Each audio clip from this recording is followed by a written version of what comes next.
In 3 days, I went from 7th grade athlete to life support. Flu can be devastating, but it's also preventable. Yearly flu vaccinations help us all stay in the game. Protect your family from the flu. Visit familiesfightingflu.org.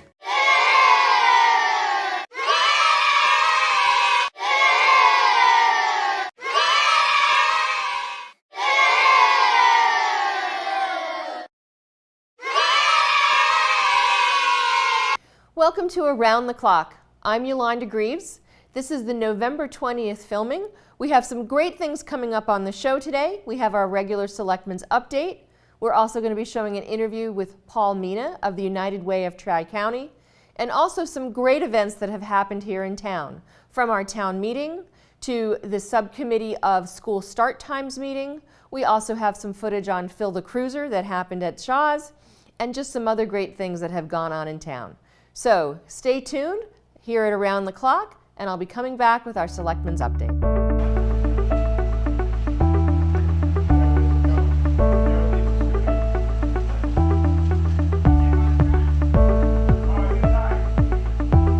I never thought something like this would happen to me. I remember being wheeled to the ambulance. The paramedics were trying to draw my blood.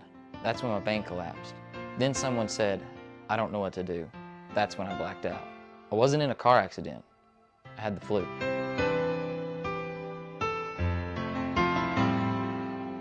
It was our worst nightmare, seeing our son in a hospital bed on a ventilator, not knowing if he would survive, and knowing it could have been prevented.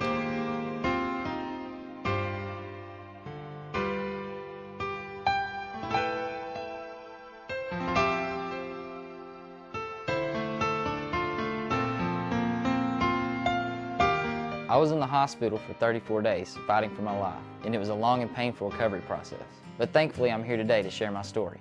Everyone 6 months and older needs to get vaccinated for the flu this year and every year. It could save your life. Protect yourself, protect your family. Visit familiesfightingflu.org. Welcome back to Around the Clock. It's time for Selectmen's Update. I'm flying solo today, but it was a short meeting, so not a whole lot going on, as it was after our town meeting. One great thing that we did get to announce was the appointment of our interim chief, that is now Chief Boothby, with the retirement of Chief Key imminent at the end of December. Captain Boothby is now our interim chief, and he'll be getting to wear those chief's bars as of January 1. So congratulations to our interim fire chief, Boothby. They are. Sure, thank you. First, I'd like to thank the members that are here from my department in supporting me. I'd like to thank everybody for having the confidence in me, for putting my name forward and allowing me to run the department, allowing me to lead the department. I'm looking forward to leading and to get involved with the community, and to actually, you mentioned about the promotions, to be involved with the promotional process. So it's new to me. I also want to thank Chief Key for getting me to this point. The chief had mentored me quite a bit and got me to this point, so I think I owe him a thank you for that.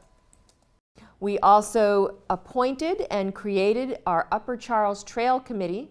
The Upper Charles Trail Committee will be looking at connecting trails here in Ashland with the Upper Charles Trail that's happening in Holliston and Medford and Hopkinton. It's a 7-member committee, and I want to thank William Child, Robert Scherer, A.J. Gemperline, Joel Arbeitman, Valerie Paul, Preston Crow, and Rick Hampson for stepping forward to be part of this important committee. They are all appointed until the end of the committee or until they can no longer serve for reasons they may have. They will start looking at what we are going to need to do to get our trail going and to connect with the other communities.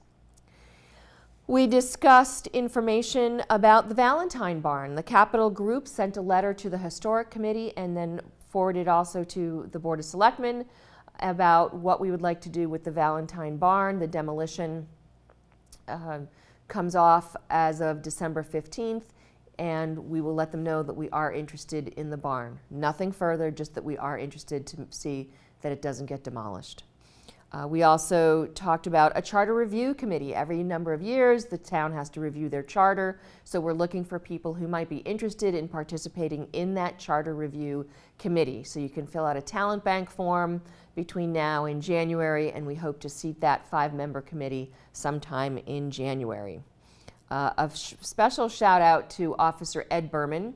Since he's been on the force, he's done a lot to get donations to the community and to our police department. We were able to accept a number of technical gifts last night.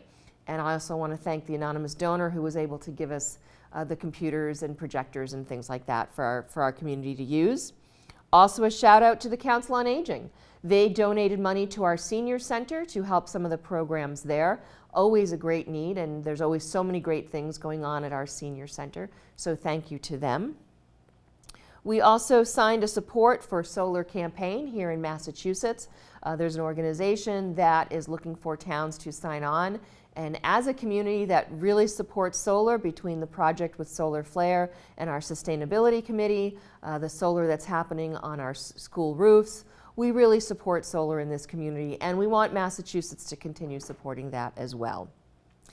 We also got some good news about some very inexpensive bonds that have been offered to the town through the state, which is then through the federal government. We got $3.2 million in bonds that we can use for energy issues here in town to do some of the projects that we'll be working with Amoresco on. And again, these are all things that we're doing to find ways to save the community money for resources that then might be used toward other programs here in town. We also did a post-town meeting update. I want to thank everyone who attended town meeting. For those of us on the board, there were some disappointing votes, and we understand that it's the will of the people, but we will come back with some of them, because even though the MWRA project did not get supported, we still have a water issue here in town. We are currently in our 2nd year straight of a stage 2 water ban, which means no outside watering. And we need to figure out what else we're going to do for water. So we will come back with some other proposals. Plus, if there's people who didn't support the MWRA, and I've done some follow-up talking to people, and some of it's that people don't trust the MWRA because of some of our sewage issues. We still need to find a way to solve our water solutions, and conservation will take us part way, but it won't take us all the way. And not doing the MWRA is not going to stop development. We have people who have permits for projects in town, and that's still going to happen. We also talked about the cuts that are happening at the state level. The current state has a $325 million deficit. And the current governor, Governor Deval Patrick, has announced some of the places that he will be taking those funds from. Part of it is going to be coming from charter school reimbursement, and as a community, we do have students that go to charter schools. So some of the money that we were getting back for that will be going away, as well as the special ed circuit breaker. And again, that cut, as a town, we fund up to $40,000 per student for special ed costs. Over that, we get a percentage reimbursement from the community, from the state, but that money is going to be cut. So it's potential that instead of getting 38 or 40% reimbursement, we might get 20% reimbursement or even less. And unfortunately, we've also just been notified that some of our costs for special education are going up because of some of the needs of some of our students. So we'll have to be following that closely and see how it's going to impact us as a town. And that was it. It was a short meeting after town meeting. So that's it for the Selectmen's update. Stay tuned to Around the Clock as we bring you some great footage and interviews of things going on here in Ashland. Hi, my name is Jen Maceda from the United Way of Tri-County. Are you looking for a way to give back to your community? The holiday season is coming up, and we need your help to start something big. The United Way of Tri-County works hard every day toward its goal of making sure people in our communities do not go hungry. Our annual Feed a Family for 50 campaign helps us ensure that all of our friends and neighbors who are hungry can enjoy a holiday meal each year.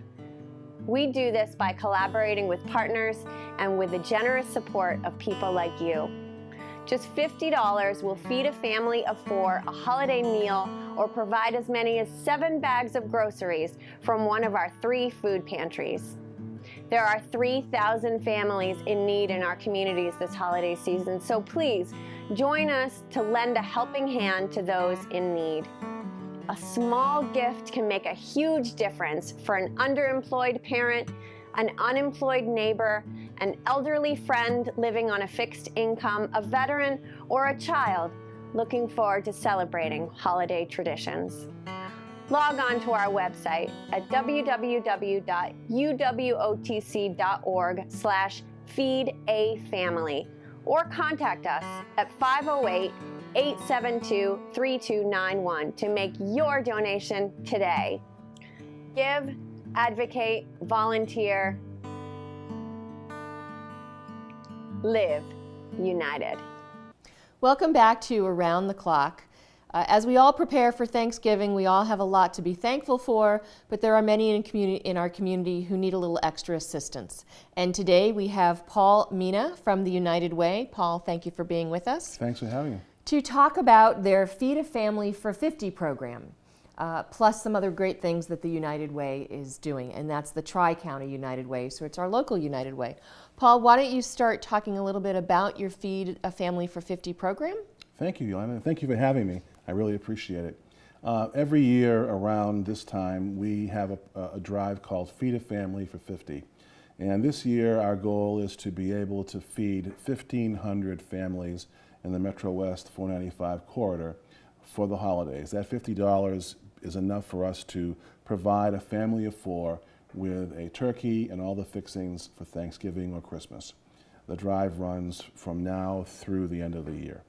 And it's a huge thing, and we do this with we have many partners that help us with it. You folks here at Ashland TV are helping us, and we're very grateful for that. And we also have the great help of Wicked Local, which is the Metro West Daily News, who helps us promote this throughout the region. Last year we were able to feed 1,000 families, and unfortunately this year the number has increased for those who are applying for help. So we've increased our goal to 1,500. And I would just urge any individual or family or civic organization or company that has the ability and the desire to want to help people in need, to help us feed the hungry, to make a contribution. They can go onto our website. That's www.uwotc.org, and you'll see a big turkey icon, and you just click it and it tells you what to do and it carries you through. It's an exciting time for us because hundreds of volunteers also get mobilized to help us do this. So, like I said, it's an important time of year. And who are the types of people that you're seeing coming forward and looking for this assistance? Well, you know, Yolanda, I've been doing this for 35 years. I know I don't look like I have, but you know, I'm just kidding. It's very obvious. But for 35 years, I've done this work, and we always have had the people who I would say are chronically in need. People that are homeless, people that have substance abuse problems, people who have mental or other physical disabilities. Those people really need our help, and they're never going to be able to support themselves. So as a result, we've always helped that category. But what's happened in the last decade is that we are now facing a huge increase in the number of people who are looking for help, and these are the underemployed people that live among us. These are people who used to have blue-collar jobs that paid well, allowed them to have a good standard of living. As I have said to many people over the years, you know, just right in this area, right here in Ashland, the General Electric plant, in Framingham, the GE plant, Avery Dennison, all those things are gone. And that's where all these folks used to work. And those blue-collar jobs are gone, and I don't think they're going to be coming back. So, you know, while we do have great high-tech jobs, and we're very grateful for that, and we have wonderful service industry jobs here in our area, we just are missing that entire middle rung of good-paying jobs with benefits. And that's where these underemployed people come from. They're working in part-time or in jobs that pay very little, sometimes with no benefits. So once a month they come to us to get a week's worth of food. And many times they're, and I'll use their own term, shamed by having to come. So our whole program is based on serving these people with dignity and respect. And we're not judgmental, we just try to help. But we do require that everybody that comes to us has to prove that they are in need. We don't have the resources to give things to people that really don't need the help. So these are all means-tested families and individuals. And how would someone, if they're looking for some help, how would they go about getting that assistance from the United Way? They could come, we have facilities in 3 communities. They could come to Framingham to the Pearl Street Cupboard and Cafe, located at 10 Pearl Street. They could go in Marlboro to the Marlboro Community Cupboard, which is located on Main Street in the Walker Building. And then if they live in Clinton and that whole surrounding area, the greater Clinton area, Assabet Valley, they can go to Wheat Community Services, which is our program in Clinton. And right on Main Street, we have the food pantry and we have the community cafe on High Street. And they provide meals 6 nights a week to people. So we have the geography covered pretty well, but to be very honest with you, there are so many more people that we could and should be helping. We just don't have the resources to do it. Right, right. What's the community cafe? Talk to me about that a little bit. Community cafe, if you remember the old Registry of Motor Vehicles building in Framingham, that conjures up bad thoughts for some people. Yes, I remember it well. Okay, but it was empty for a number of years, and we were very interested in that building because we thought that maybe it would make a great place for a food pantry, a community food pantry, and a state-of-the-art kitchen so we could serve hot meals to needy families. And the family that owned the building was very generous, and they were able to lease it to us for very, very low rent. And then we had to outfit the building, and we didn't have any money to do that, so we asked the labor unions, and unfortunately they were all unemployed at the time. So our luck had it that they all came to work for us and they did the renovating for nothing. Wow. So we call it the miracle on Pearl Street. And so now on Tuesday and Thursday nights we serve lovely, well done, nutritious, hot, and I like to say happy meals to between 200 and 300 people every night. We have 3 sittings because we're only allowed to have 118 at a time per seating. It's a very nice place. People get seated. There are round tables with tablecloths and flowers. There's a waiter and waitress assigned to every table. It's not a soup line. People go up. They're treated like they're in a restaurant. Nice. And yeah, so it's a really dignity and respect is what we're trying to promote in all of our programs. And how are people dealing with hunger? I mean, what kind of impact are people having from hunger these days? It's a problem. 1 out of every 3 children in the United States goes to bed hungry at least 3 or 4 times each week. That's not in the United States. There's no reason for anybody to go to bed hungry. We're the most blessed and prosperous nation in the world. The problem is that we've got a system that is. It's difficult to, every state has their own requirements. The federal requirements are somewhat difficult to understand.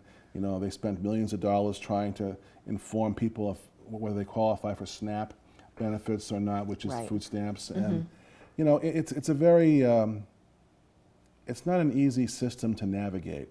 I don't think people are doing well with hunger at all. And the folks that are chronically in need, they know how to navigate the system because they've been in it for their whole lives. Right.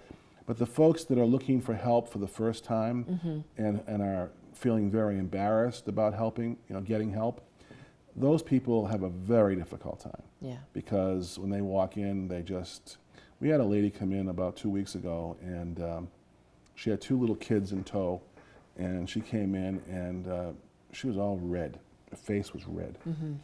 And one of the people that works with us and one of the volunteers asked her, is there something wrong? And she said, no, everything is right. I'm going to be able to bring food home today. And after talking with her, because she had to prove that she was needy, she had been a donor to our United Way for 15 years. And now she finds herself asking the same organization that she had been helping for so long to help her and her children. And those are the kinds of heartbreaking things that you that you hear. We had I'll tell you one more quick thing. We had a man come in about 6 months ago, and he had 2 children. He had a little boy who was 10 and a little girl who was about 9. And I told you that you have to wait your turn to sit for the meals because we can only seat 118 at a time. So there's a little waiting area out in front, and the father was sitting with the son next to the registration desk, and I was manning that night. And the little girl was looking into the dining room, and she was seeing the food being delivered to the tables, and she was getting hungry. And it was lasagna. Okay, so it smelled great, and she said, she came over to her father, and she looked at him, and she went, "Daddy, I love this restaurant." Aww. Now, that's what we want. We don't want people to feel like they're in a soup kitchen.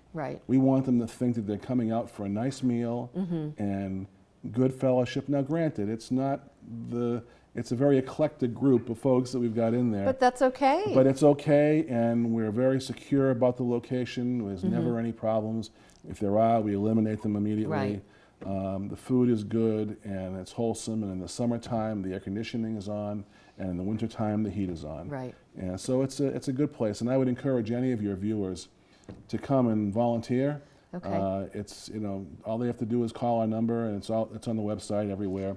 And you can volunteer, and we're booked solid for volunteers through December of 2015. Wow. That's well, how I think many people. that says a lot about your organization. Yeah, thank God. You know, we're yeah, I think so. So we're very blessed. Well, good. So let's just go back to why we're here today. You're the United Way of Tri-County, and you're here for Feed a Family for 50, where people can donate $50 to feed a family. And we are being joined by your mascot. Oh my goodness, turkey. Here's our turkey. Well, you know, our turkey is the symbol of our program. If you look at our website or in the newspaper, you'll see this lovely turkey as the face of the Feed a Family for 50 program. And she really is a symbol of the good things that we want to do to help people this time of year. And I want to thank our turkey for being so willing to help and so flexible. And anytime that anybody sees the turkey, you'll know that it's time for Feed a Family here in the Metro West area. So. Great. Well, I want to thank you for coming and speaking with us. I hope we generate some good donations for your program. And anytime anything comes up and you want to come talk to us again, we'd love to have you back. Well, thank you, Yolanda. You're very welcome, Paul. Okay. Don't go anywhere. We'll be right back with some more of Around the Clock. Hi, my name is Jen Maceda from the United Way of Tri-County. Are you looking for a way to give back to your community? The holiday season is coming up, and we need your help to start something big. The United Way of Tri-County works hard every day toward its goal of making sure people in our communities do not go hungry. Our annual Feed a Family for 50 campaign helps us ensure that all of our friends and neighbors who are hungry can enjoy a holiday meal each year. We do this by collaborating with partners and with the generous support of people like you. Just $50 will feed a family of 4 a holiday meal or provide as many as 7 bags of groceries from one of our 3 food pantries. There are 3,000 families in need in our communities this holiday season, so please join us to lend a helping hand to those in need. A small gift can make a huge difference for an underemployed parent, an unemployed neighbor, an elderly friend living on a fixed income, a veteran, or a child looking forward to celebrating holiday traditions. Log on to our website at www.uwotc.org/feedafamily or contact us at 508-872-3291 to make your donation today. Give, advocate, volunteer, live united. Welcome back to Around the Clock. Here at Around the Clock, we try to bring you information and news about all the great things that are going on here in Ashland. Ashland really supports its education, and we have a couple of stories that we want to share with you about our youth and about some of our education points that are going on. The first is a start time committee. The Ashland School Committee put together a group to look at the start time mostly of our high school, but of course if we change the start time of our high school, it will affect some of our other schools. Given that the primary focus of education is to maximize human potential, then a new task before us is to ensure that the conditions in which learning takes place addresses the very biology of our learners.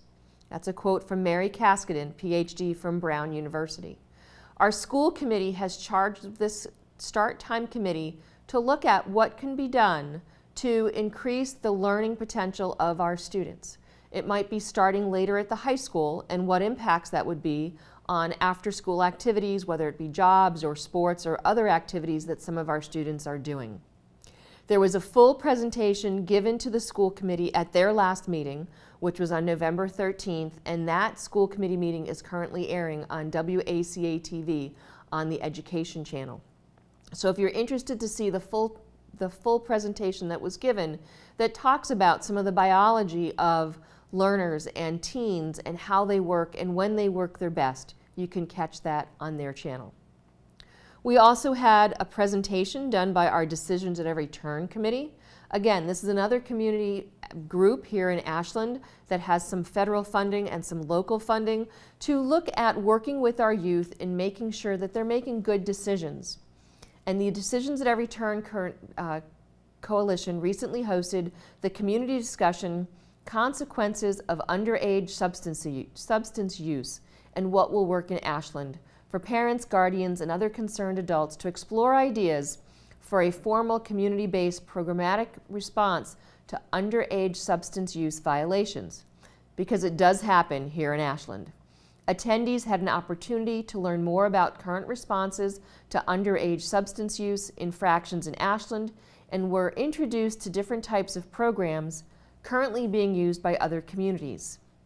The panel representatives included Kelly St. Cyr, who is our Ashland High School principal, Officer Dave Murray, who is the Ashland School Resource Officer, Detective Kevin Pierce, Ashland Police Department, Dr. Dasi Khan, Assistant Director of Wayland Youth and Family Services, Ruth Backman, a recently retired from the Wayland Police Department, and Erica McNamara, who is the Director of Reading Coalition Against Substance Abuse.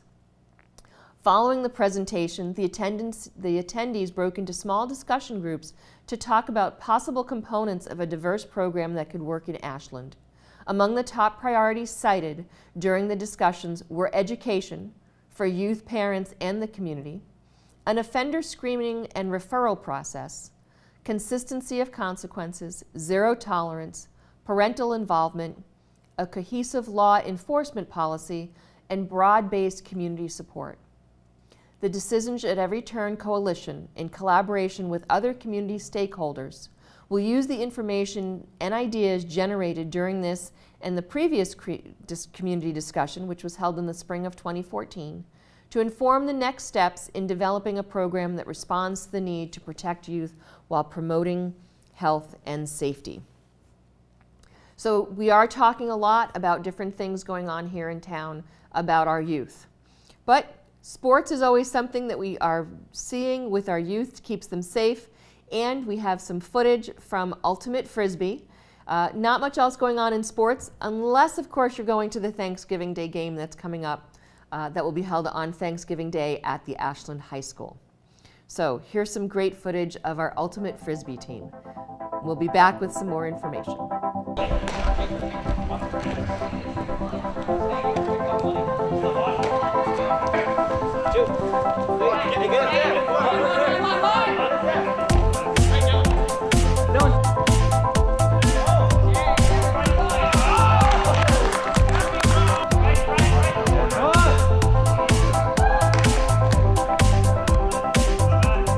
Set up, get in front!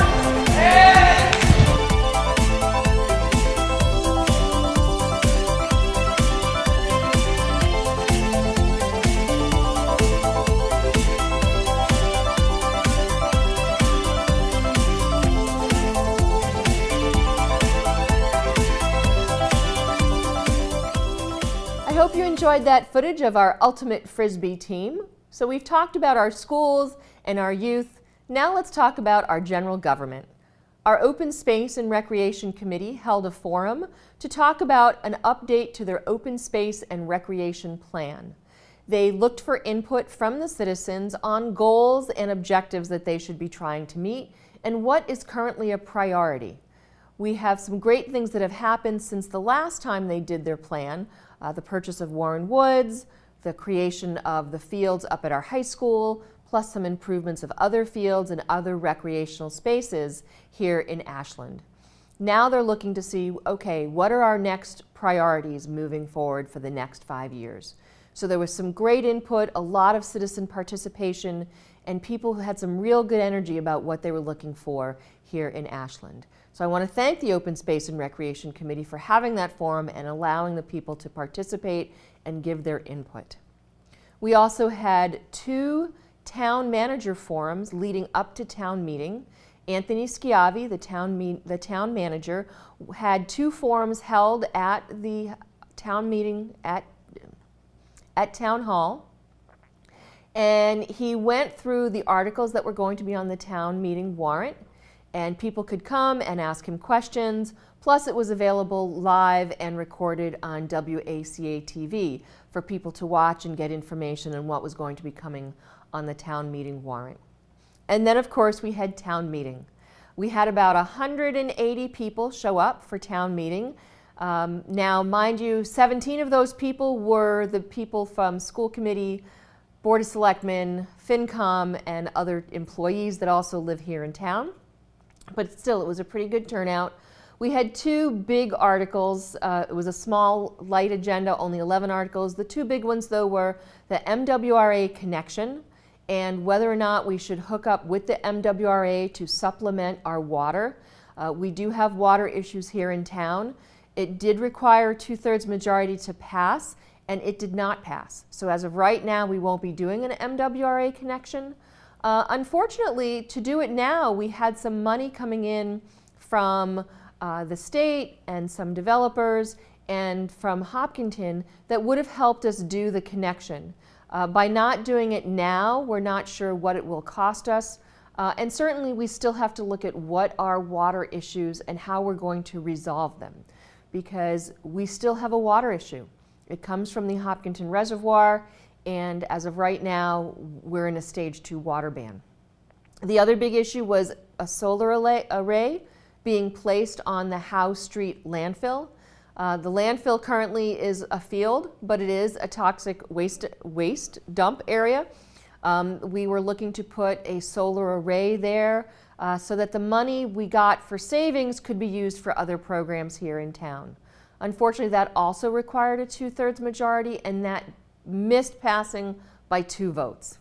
I think we will still look at solar. I think solar is important, and as I mentioned in my Selectmen's update, we are supporting solar here in Massachusetts, but it did not pass. They hopefully will still be looking forward to doing something on the middle school roof, and that's a school committee decision. And I'm sure we'll look at other places or potential for other places in town to do solar here in town. So that's it for our general government updates. There's always something going on that you can catch the full meeting of town meeting on WACA-TV. You can also catch the open space and forum, and parts of that will also be on WACA-TV. So stay tuned as we bring you some of the great things that are happening here in Ashland to support the people who might need it as we come up to Thanksgiving and the holidays. We'll be right back. Hi, my name is Jen Maceda from the United Way of Tri-County. Are you looking for a way to give back to your community? The holiday season is coming up and we need your help to start something big. The United Way of Tri-County works hard every day toward its goal of making sure people in our communities do not go hungry. Our annual Feed a Family for 50 campaign helps us ensure that all of our friends and neighbors who are hungry can enjoy a holiday meal each year. We do this by collaborating with partners and with the generous support of people like you. Just $50 will feed a family of 4 a holiday meal or provide as many as 7 bags of groceries from one of our 3 food pantries. There are 3,000 families in need in our communities this holiday season, so please join us to lend a helping hand to those in need. A small gift can make a huge difference for an underemployed parent, an unemployed neighbor, an elderly friend living on a fixed income, a veteran, or a child looking forward to celebrating holiday traditions. Log on to our website at www.uwotc.org/feedafamily or contact us at 508-872-3291 to make your donation today. Give, advocate, volunteer, live united.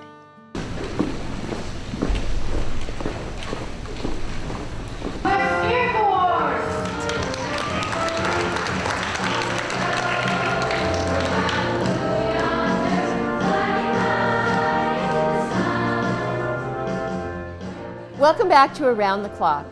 We have great things going on here in Ashland, and we're about to show you things that are coming up or have happened. First, we want to show you footage from the Veterans Day Assembly that happened at the Ashland Middle School. The students sang songs to represent each of the branches of the military. Our Ashland Police Color Guard presented and were part of it. Our town manager, Anthony Schiavi, spoke, being a retired military. And there was some great participation from the residents here in Ashland. So thank you to all of our veterans who have served and who have fought for Ashland and for the United States. Another great thing that happened was our Fill the Cruiser program, sponsored by the Ashland Police Department. As was discussed with Paul from the United Way, there are many families in need. Here in Ashland, we are fortunate to have many people who want to help. And that was seen by the outpouring of donations given at the Fill the Cruiser event, which happened at Shaw's on November 16th here in Ashland. They filled 5 cruisers of food, and that food was able to be delivered to our food pantry at the Ashland Community Center. So for those who need some extra assistance, who are struggling, as Paul mentioned from the United Way, we have people here in Ashland who support that and who donate generously. Well, that brings us just about to the end. So stay tuned and I'll have our closing comments. We'll be right back.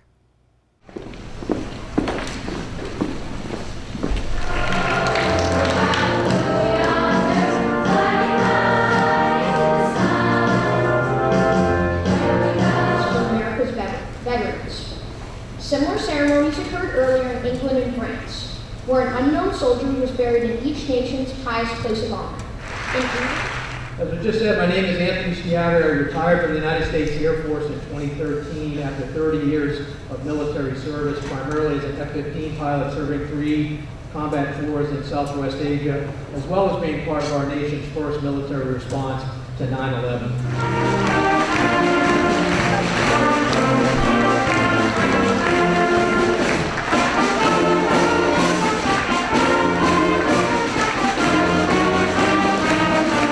Well, as we get ready to wind up another Around the Clock, I want to tell you of some things that are coming up. We have the No Frills Turkey Trot that's happening on Thanksgiving Day morning, so you can go run before you eat. There's also the Thanksgiving Day game that's happening on that day. And we have a special, so you can look out for that. Ashland versus Hopkinton, the 91-year rivalry, a special put together by Joe Magnani and some other of our sports greats from the Ashland years of football. We also have the Lions trees that are going on sale on Friday, November 29th. And then, of course, the holiday tree lighting with Santa coming in on a fire truck that happens on Saturday, December 6th. So that's it for Around the Clock for this version. I hope you've had a great Thanksgiving.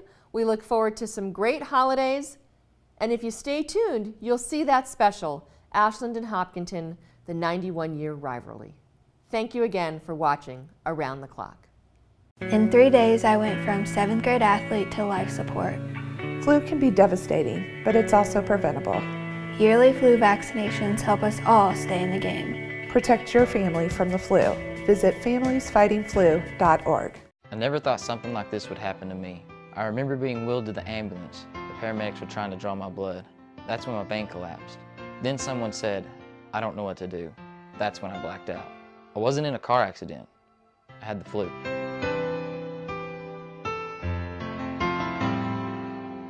It was our worst nightmare, seeing our son in a hospital bed on a ventilator, not knowing if he would survive, and knowing it could have been prevented.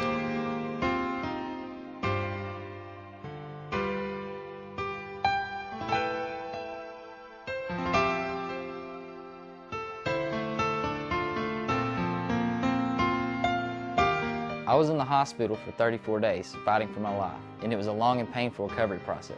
But thankfully, I'm here today to share my story. Everyone 6 months and older needs to get vaccinated for the flu this year and every year. It could save your life.